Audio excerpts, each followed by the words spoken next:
মৌরলা মাছের আজকে রেসিপি করব। এই মৌরলা মাছগুলো বাজার থেকে আনা হয়েছে, এই যে এরকম। এর সাথে আবার একটা দুটো পুঁটি আছে, কিন্তু সবই মৌরলাই আছে বেশি। এগুলো এরমভাবে এই যে মাথার এখানটা দিয়ে এরমভাবে বাদ দিয়ে এই যে এরম মাছগুলো বেছে ধুয়ে নিয়েছি। এবার এর মধ্যে কিছুটা লবণ দিয়ে আর একটু হলুদ দিয়ে মাছটা মাখিয়ে নেব।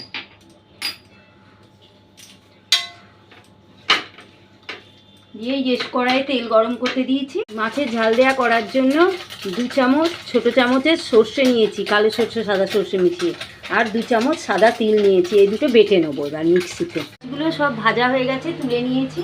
এবার যে তেলটা আছে ওতে কটা বেগুন দিয়ে দেবো, কেটে রেখেছি। বেগুনগুলো দিয়ে দিলাম।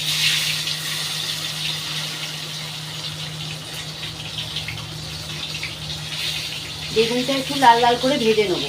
ওর সাথেই বেগুনগুলো সব ভাজা হয়ে গেছে, পেঁয়াজটাও ভাজা হয়ে গেছে। এবার এইখানে মাঝখানে একটু কালো জিরে ফোড়ন দিয়ে দিলাম। মাছের ঝাল দেওয়া কালো জিরে ফোড়নটা দিয়ে একটু নাড়াচাড়া করে এবার মশলাগুলো দেব।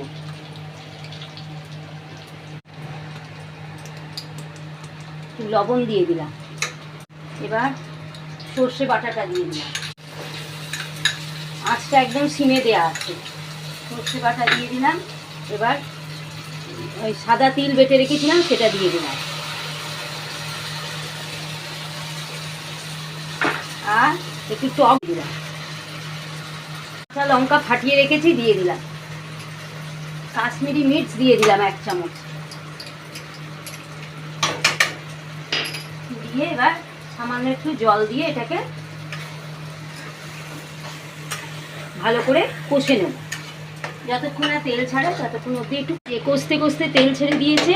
এবার একটু চিনি দিয়ে 1 চামচেরও কম, একটু ব্যালেন্সের জন্য টেস্টে। টক দই দেওয়া হয়েছে তো সামান্য একটু চিনি দিয়ে দিলাম।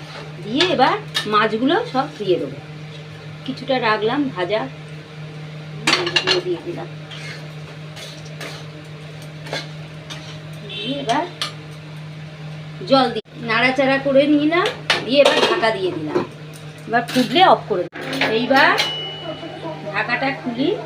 এই যে হয়ে গেছে ঝাল দেওয়াটা। ঝাল দেওয়াটা কমপ্লিট হয়ে গেছে।